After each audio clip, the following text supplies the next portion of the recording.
Shalom lekulam, good morning. I'll speak in English for our guest. Maybe we have a few more guests to speak in English who would like to hear in English. And I'll be quite brief. We have a nice program today. So for Mr. Shalom Spilman, Honorary Fellow of the Israel Museum, and Alison Rossiter, our 2018 Spilman Prize winner, and dear guests. It is with great honor and pleasure that I open the ceremony of the 2018 Spilman International Prize for Excellence in Photography. Since 2010, with the generous donation of Mr. Spilman, our photography department has biannually awarded leading camera artists from around the world with one of the most prestigious prizes in the field. Very few institutions globally can take pride today for being able to support in such a strong manner the future of the medium of photography. Shalom, you allowed us to be such an institution, and we are forever thankful for this. The Spilman Prize has allowed us to bring to Israel Museum key professionals as jury members from various institutions, from Vienna and New York to Warsaw and Tirana, thus tying our collaborations for future projects, but also opening up our horizons for new voices in the arts around the world. In the current format of the prize, we're approaching more than 60 nominators from various countries to maximize our exposure to widespread creative communities. In many cases, these initial acquaintances flourish and develop into new projects. I think this is one of the nicest parts of the prize. Really, it's like living laboratory or a living workspace for developing new connections and new points of view and new points of interest. I also wish to thank our 2018 jury members, Selina Lunsford, head of the Photo Forum from Frankfurt, Karolina Lewandowska from the Pompidou Center in Paris, Falma Fshazi, head of COD Art Center in Tirana, and Verdit Gross. Where's Verdit? She's not here? She's not here today. Verdit Gross, head of Artport Residency Program in Tel Aviv. And of course, our own Noam Gal, head of photography department at the Israel Museum. Toda Noam. As a final note, I want to convey my deep respect to Alison Rossiter herself. Alison, your artwork touches the eye and the heart, goes back to the beginning of photography, or should I say the very deep and primeval experience of light as artistic material, and at the same time pushes photography as a field one step further. Thank you for contributing your passion and your talent to the world. Thank you very much. Thank you. So I wish everybody a lovely morning, and with maybe some new insights into a new year. We're starting a new year. So thank you very much. Noam, b'kasha. Thank you, Ido. Thank you all for coming. I'm Noam Gal, the head of photography department here at the Israel Museum. I'm grateful to all of you for coming this morning to celebrate with us the awarding of the Spilman Prize for 2018 to Alison Rossiter. Congratulations, Alison. I'm sure that you'll hear this word many times today. And I want to reiterate the thanks to you, Shalom Spilman, for making lots of things actually for the department, but one of them is actually making such event like today possible, which is all about bringing scholars and artists and visitors and curators and critics and conservators together and just make this exchange of ideas going on. And this is just to remind us that our museum is also such a space for the flow of ideas. So I want to mention our past winners for the Spilman Prize. Since 2010, it is awarded every other year. And its first winner, Michal Hyman, is with us today. Hi, Michal, and it's a great honor that you came. Other winners were John Jacobs, Lisa Oppenheim, and Servet Kochit, so we are following a remarkably honorable path.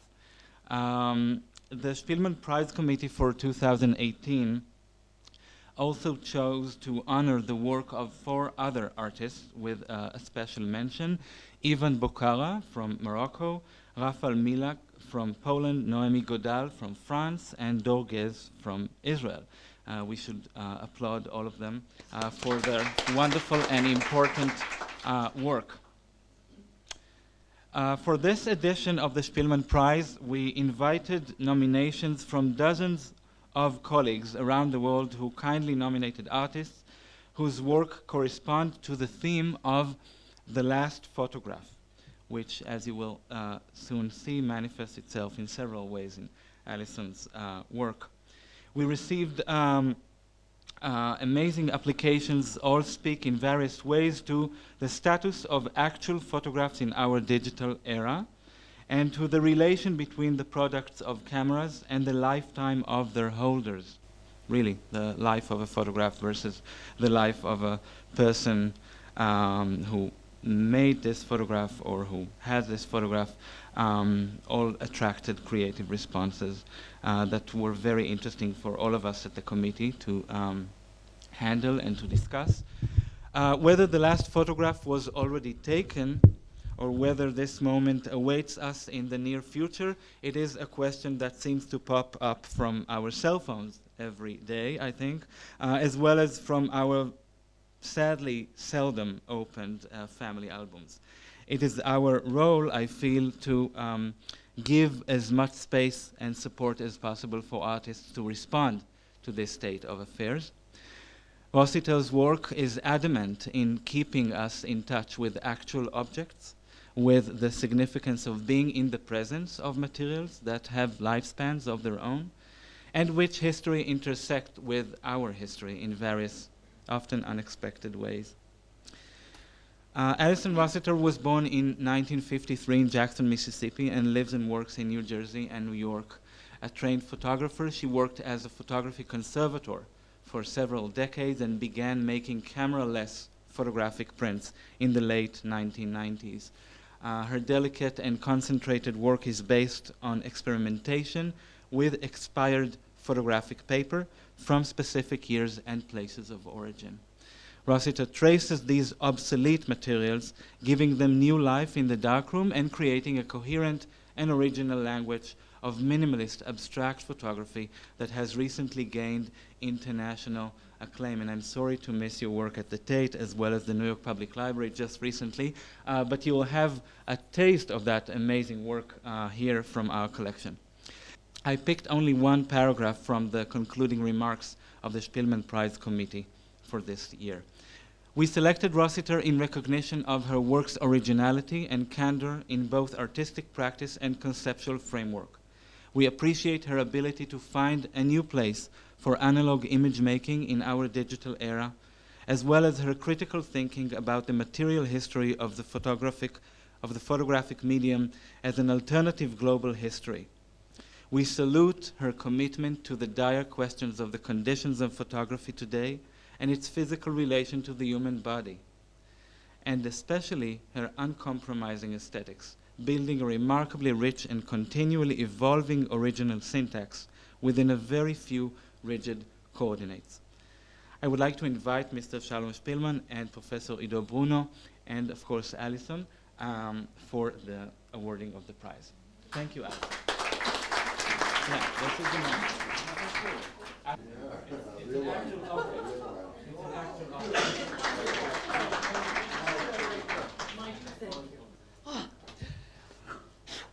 Shake this one out. This is very exciting, and I'll tell you that, just an aside, normally I'm much better speaking off the top of my head, but there are some things that I really want to say, so I'm going to read. And I don't read very well, so you're going to have to just be patient. This is an exceptional moment in my life, and I am grateful to be here. Please allow me to thank Shalom Spilman for this magnificent prize, the Spilman family, and the Israel Museum for honoring my work with the 2018 Spilman International Prize for Excellence in Photography. It means the world to me. I offer my hearty congratulations to the artists with mentions of honor for their brilliant work. To our distinguished nominators and jurors, I say thank you for your careful consideration and powerful acknowledgement. I wish to thank Noam Gal for many things, but among them his wonderful phone call telling me that my work had been chosen to receive the Spilman Prize. Somewhat stunned, I listened to the news of the jury's decision and tried to absorb his eloquent description of my work as it applies to the idea of the last photograph. I was thrilled to tell my gallerist, Yossi Milo, the good news. Yossi has supported my work from the minute he saw it in 2010. I am grateful for the opportunities and guidance he and Elisa Schoenfeld, his gallery director, provide me in the art world. This extraordinary honor is a milestone in my experience in photography. Shortly after my phone call with Noam, I sensed a new level of confidence about what I have done with expired photographic papers and a determination to continue my thorough exploration of these collected materials. The Shulman Prize allows me to believe that my work is making a small but mighty contribution to photography in the 21st century. In my proposal to the committee, I wrote one paragraph. While the last photograph remains to be discovered, it has left its shadow on the 20th century. I am gathering these light-sensitive traces and swaths of silver tones from my collection of expired photographic papers so that I may assemble a narrative of density. The expiration dates of the expired materials mark positions on a timeline. The proposed unique prints for density 1918 through 1948 will illustrate a period of world history through an interpretation of photographic substance. I'm ready to roll up my sleeves and get back to work in my darkroom, the one place where I think I know what I'm doing. For this pleasure, I am forever indebted to my first photography teacher, Robert Alexander, who in 1970 introduced me to the medium I love. Thank you very much.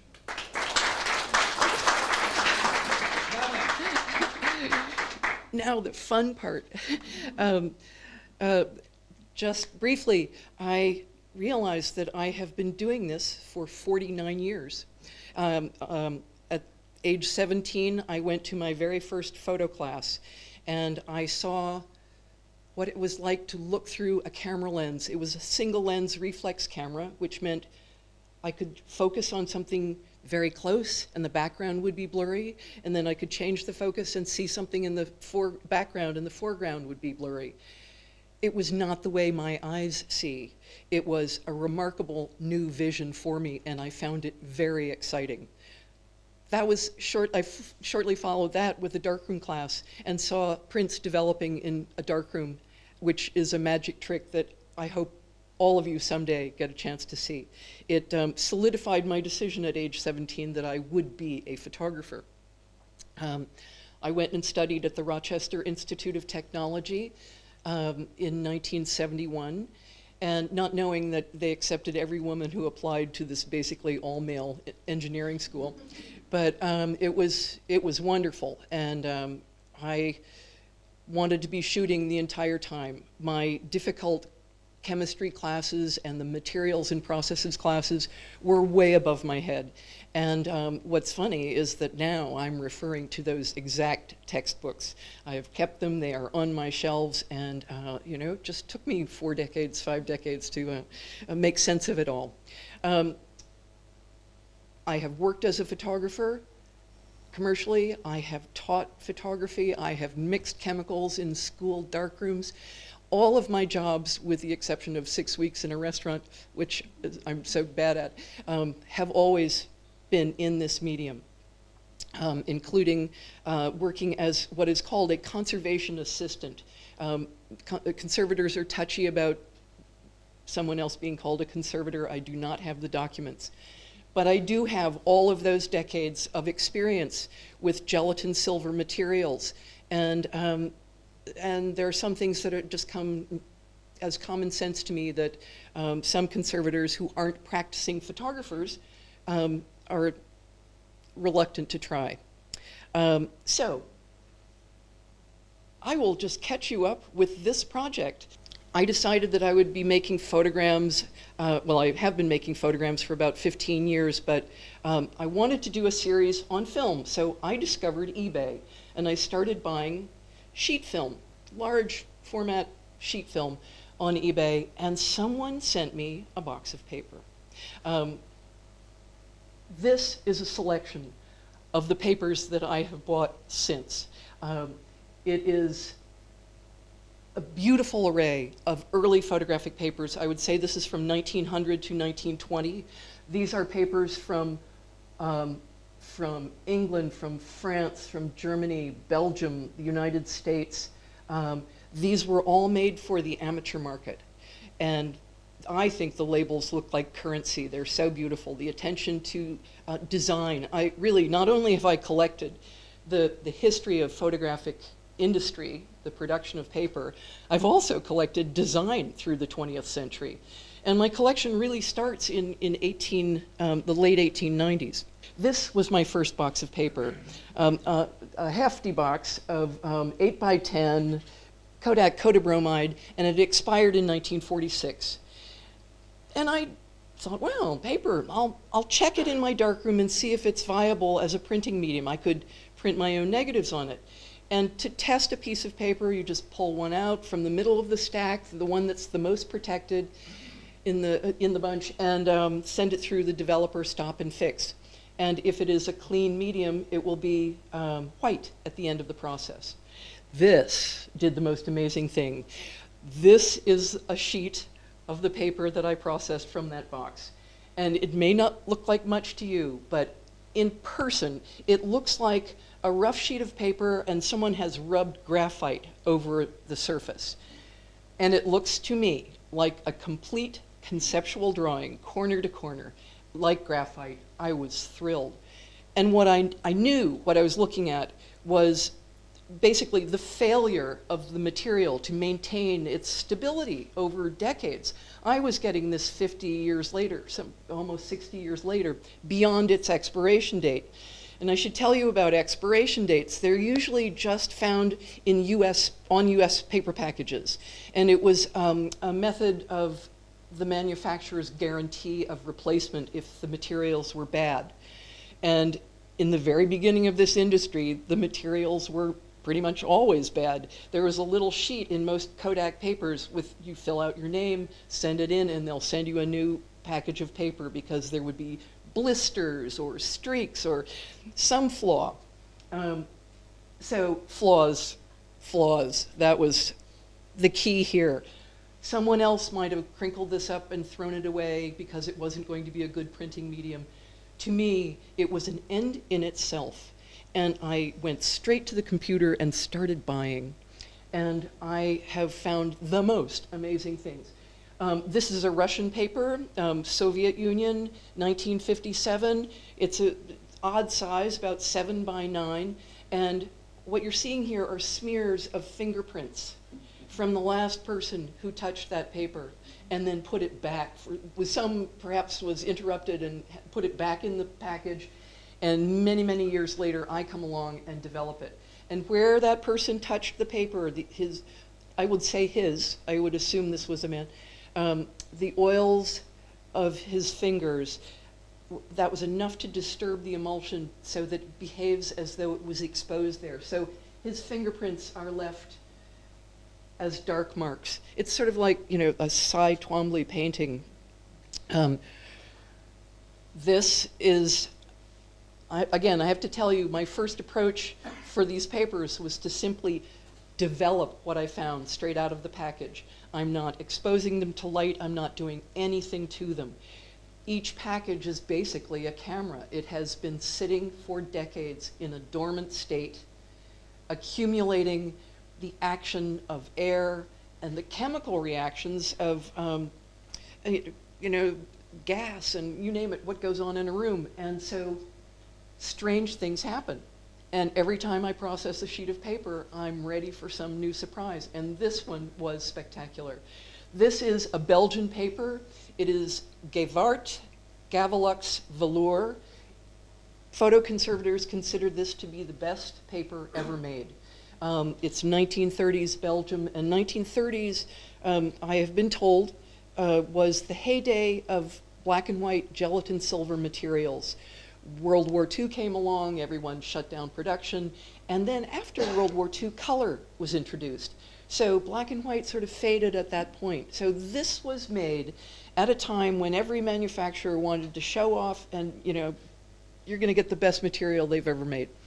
What's happening here is this fantastic vignetting is just where the air has entered the sides of the paper where it's been freshly cut for years. And so the emulsion in that area is disturbed and behaves that way.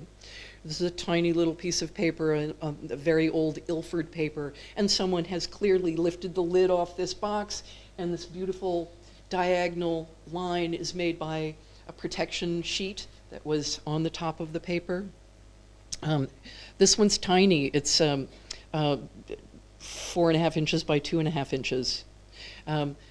Again, this might have been the instruction sheet sitting on the top of that paper stack for years and years and years. Someone comes along and opens it up, and wherever it's dark, that's probably where the light has leaked in, and there was enough light to create shadows and get a sense of depth of that stack. Get the chills. This is, there's a paper packet, there's probably some opaque sheet at the top of this package that someone cut.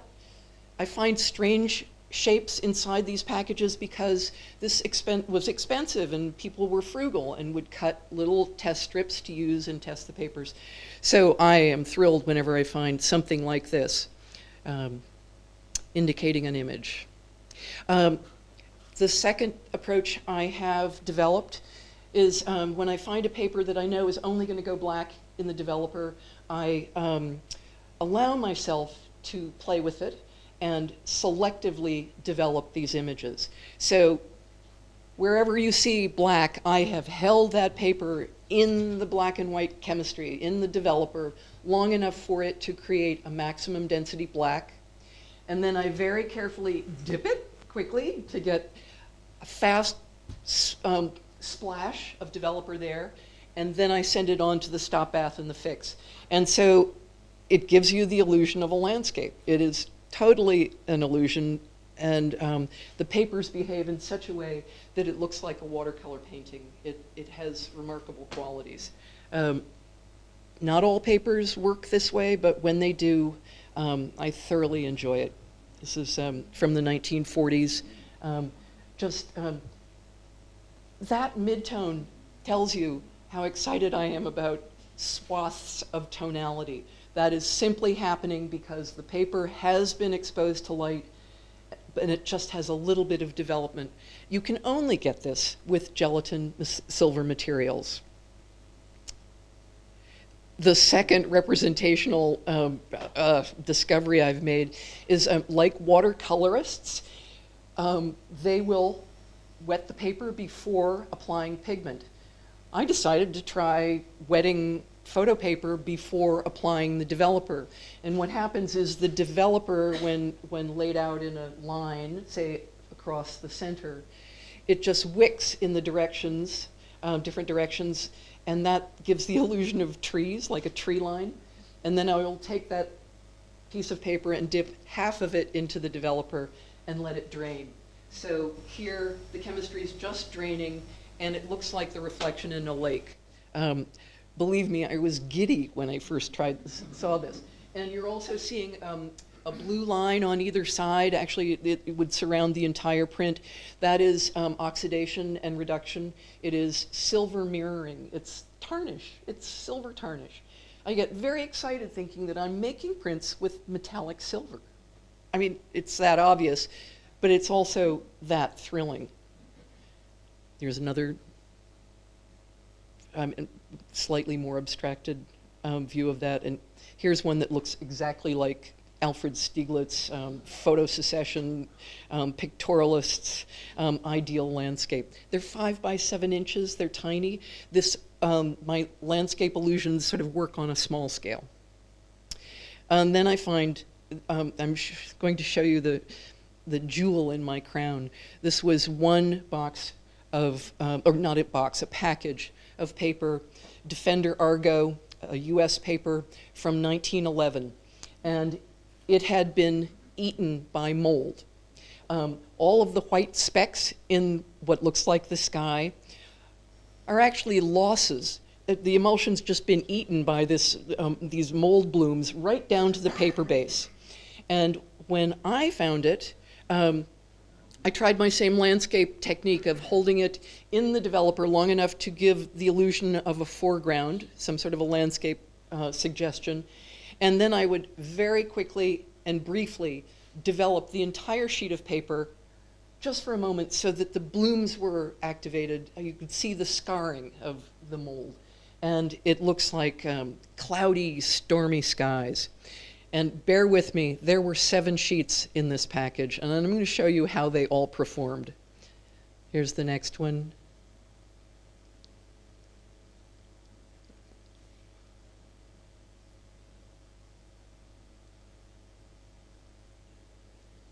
Amazing. It's like I've given you a whole weather system right there, but that is. I can't reproduce it. I keep opening packages of paper hoping that I'm going to find it again. I'm really, mold is my friend. You're terrified here, I'm sure.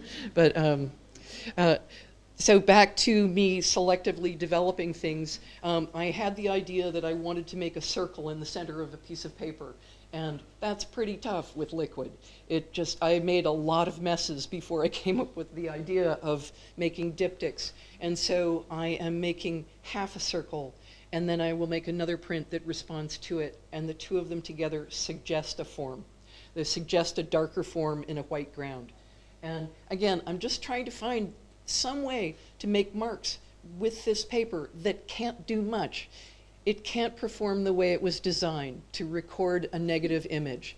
I'm left with its absolutely, with a reduction of its capabilities. So I just put a bead of developer on half a sheet and sort of rock it around a little bit and then try and make another.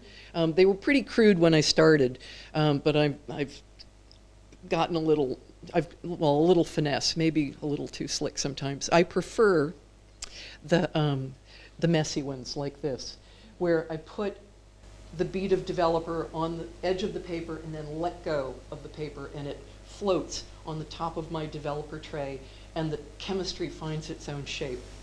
And this phenomenon, this mid-tone area, is wonderful. It's where the chemistry has slid back down onto the paper and it hasn't fully developed. Again, I found a beautiful package, a small package of paper. These sheets are 5 inches by 4 inches, but the edges are so beautifully oxidized that like the pools, like those round shapes, I wanted to make a figure within 4 sheets of paper rather than just 2. And so I can control what the edges look like. By the combination of 4, it suggests another form. So I get to be somewhat of a sculptor. And here is sort of working with this same technique a little more. Every edge you see is where I have held it in the developer long enough for it to make a dark black line, and then I turn it, make another dip, and the mid-tone to suggest volume is just, again, a very quick dip like I've been doing for landscapes. And together, they form these strange things. And I have to confess that I commute to and from my house in New Jersey to New York City. It gives me a lot of train time where I draw. And it's really fun to be a photographer and have a sketchbook. And what I'm doing is figuring out what shapes might work together so that I'm not wasting this paper. I have a limited supply. I've got a ton of paper, but I don't want to waste any of it. I'm going up in scale at this point. These are each print is 20 by 16 inches. Sorry for the metric gap here. And this piece I made as a donation to the Elton John AIDS Foundation, I think last year, 2 years ago. And I really wanted the lines to be exact. quite often my diagonal lines are a little crooked and it looks a little strange, and I really wanted this to be a finessed piece. So I have learned how to do a very simple thing in the darkroom with my chemistry to get these midtones that look like another material. It can suggest metal, or it suggests marble or some other form. And it's actually just a sheet of paper with a ton of developer on it, taken immediately into a stop bath that freezes the action. Sorry, technique is my friend. And here I wandered through your Noguchi gardens, and I've always thought of this body of work as my Noguchis. This paper is 24 by 20 inches. It is my largest paper, so the combination is like this. It's substantial, and these really do make me feel like a sculptor.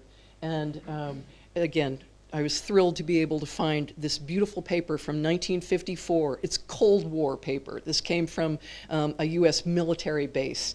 This would have been used for printing aerial film for mapping. And it comes to me. So very quickly, this is just an installation shot from Yossi Milo's gallery in New York in 2015, just to show you the scale. And those people are looking at the moldy landscape installation. And there's one of my large quads. There's the wall of the landscapes. And you will see on the right-hand side of this an entire wall of that Gavelux, the Gavelux vignetting. I had smaller pieces at the Tate Modern in a group show this past summer. And this brings me to what I'm working on now. Before, I was always including the manufacturer's name of the paper, the date it expired, and the date that I processed it. It was very important for me to give you all that information so you knew what you were looking at, how old it was, and some idea of the gap between its expiration and my discovery and development of it. Right now, all of that information is included on the verso of each one of these prints, but it is not the title. I am strictly titling these by their date. And this group was shown, it's called Compendium. These pieces, they have been, they still are at the New York Public Library right now, that comes down next week. But the show is called Anna Atkins Refracted, and downstairs there is an absolutely beautiful show of the work of Anna Atkins, who in the early 40s, well, actually, her father was friends with Sir John Herschel, who discovered cyanotype, and he taught her the process. So she was an amateur botanist, and she went to work using her collection and making photograms of British algae, and produced fantastic volumes, and then disappeared from history, gone. She would sign her prints AA, and later historians translated that as anonymous amateur. And in 1985, the photo historian Larry Schaff retrieved her from history. So there's a beautiful show now, and the curator of the New York Public Library, Joshua Chuang, decided that he would have a contemporary show to go along with it, and he invited certain artists to do it, and I was one of them, one of the lucky ones. And so I decided that Anna Atkins was showing you her collection. I was going to show you my collection.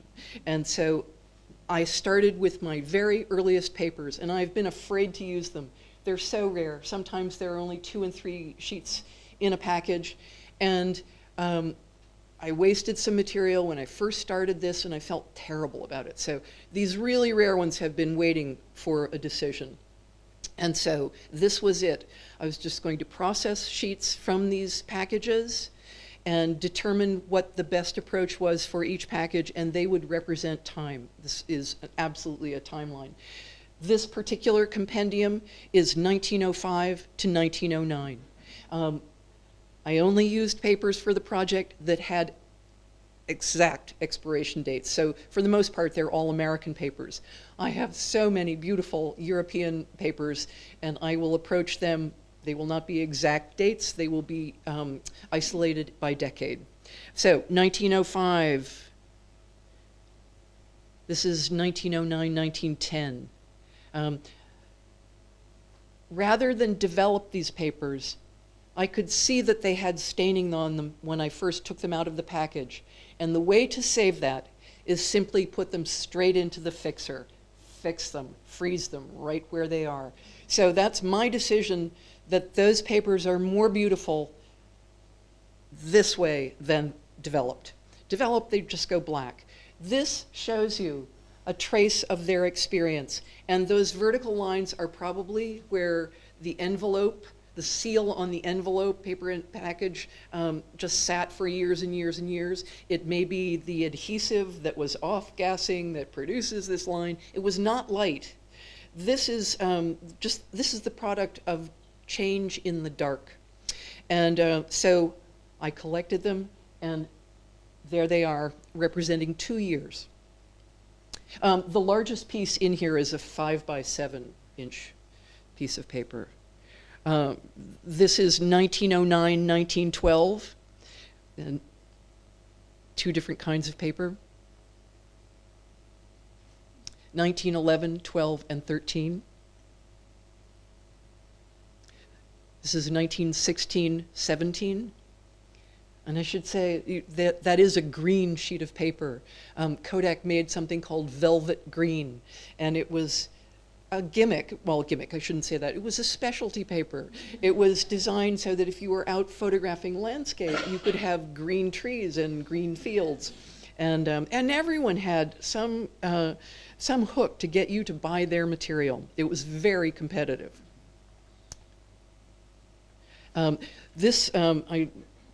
It's a particular favorite of mine. This is 1914, 1918. These are the years representing the Great War, and I have remarkable papers from these years that are silver tarnished, they are moldy, they are mottled, they are exactly the expression of those years. So it's the interpretation of density that I am using as a narrative. Just a quick look. This is the New York Public Library. There is my wall. And it's hung like a timeline. So this represents 1898 on the left to 1919, 21 years. And like timelines, sometimes you'll have a fact up here on the top, and then there'd be a fact down here, just the way timelines are organized. So that explains the odd and curious spacing. But Josh put them according to where those years would fall in that 21-year period. So this is what I am now going to do with the Spilman Prize. I am showing you an array of papers from 1920 to 1940. I intend to process the next 30 years in my collection, and I have a lot of paper of a lot of different sizes in that era. So 3 hefty decades of hints to history, and that's what I'm allowing myself to do, is to hint at things. And it starts with this one piece. This piece sets it off. This is 1918. This is again, another moldy paper. It's Kodak, so I know that it's an exact 1819, but it's the war's over, but not really. And the mold blooms on this paper they're just spectacular. And each sheet is 14 by 11 inches. And this is the array where I have it right now. I will still play with it. It may, maybe a looser arrangement might be better, but here are some details just to show you sort of more mold explosions and the darker version of it. And just one more piece. This is what I mean to do. This is 1929, 1930, and I'm leaning on the crash of the stock market in New York City in 1929. And so things are rosy, and then it's getting a little dark, and then the vast darkness of 1930. And in the compendium pieces from the library, they're very tiny. Each one of those elements is a small paper reflecting its time. That's what amateurs wanted. Those were contact printing things. At this point, entering into the 20s, enlargements are possible. So that's that. And back at my house, where this used to be a living room and it used to be a dining room, it is now nothing but table space, fabulous light, boxes and boxes, and stacks of paper that I'm waiting to develop after this magnificent experience. Thank you very much. Thank you.